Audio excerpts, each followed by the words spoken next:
Apparently, if you call President Bush a sulfurous devil before the UN General Assembly, it helps your electoral prospects. Hugo Chavez was recently re-elected with a substantial majority for another 6 years as president of Venezuela, the fourth largest exporter of oil. He kicked off his domestic agenda by nationalizing parts of his country's vast energy sector. Abroad, he's seen reaching out to poor heating oil consumers in the U.S.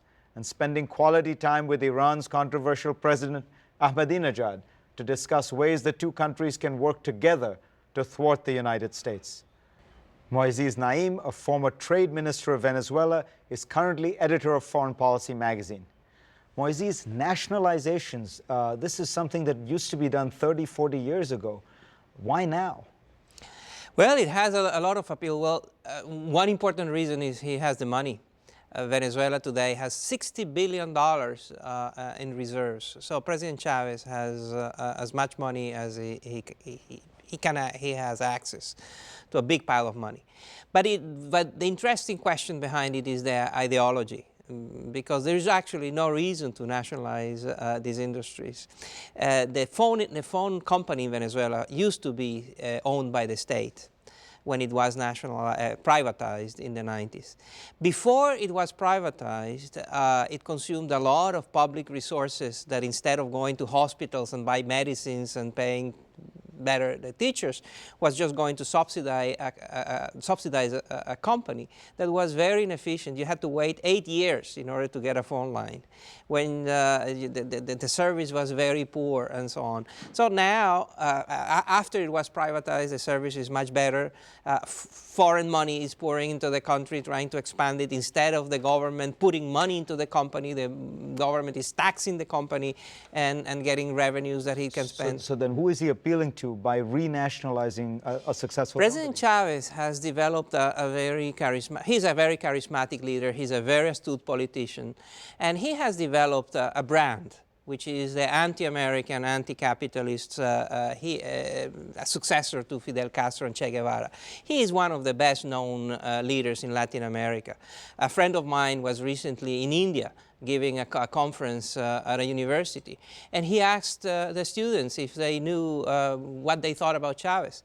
And the big surprise is that most Indian students at that college knew who he was, which was very strange because India is not close to Latin America. So most of the students knew that who was Hugo Chavez, and most of the students supported and were very enthusiastic about President Chavez's ideas. In contrast, they didn't know who else was, a president of Latin America that deserves attention. The likes of Fernando Henrique Cardoso in Brazil, who is a very important, very successful reformer.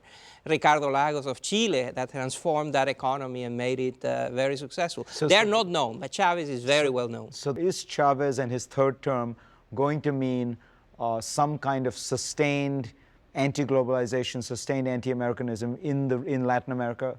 Certainly. I think he has said it. I think he is very committed to exporting what he calls the Bolivarian revolution, what he calls the 21st century model of socialism that he's proposing. He is well known to have actively supported the election of other presidents that are like-minded elsewhere in Nicaragua, in Ecuador, and Bolivia. He supported alternative candidates that lost in Mexico and Peru and so on. So he has the money and he has the ambition and he has the tools. It's very interesting how he has discovered that the best way to gain influence in other countries is not working through the governments of other countries, but by funding all sorts of NGOs, non-governmental organizations, all sorts of grassroots social movements. And so if you have a social movement that is anti-capitalism, anti-globalization, anti-American, you will in Latin America, it's very easy for you to get funded through very strange channels through the Venezuelan government. 5 years from now, you think he will be less popular around the region or more? It will greatly depend on oil prices and oil revenues. If oil prices stay high and if he's capable of sustaining the production levels that generate the level of income that he has, he will be influential because he will have the power of the purse. Fascinating. Moisés Naím, thank you so much. Thank you very much, Fareed.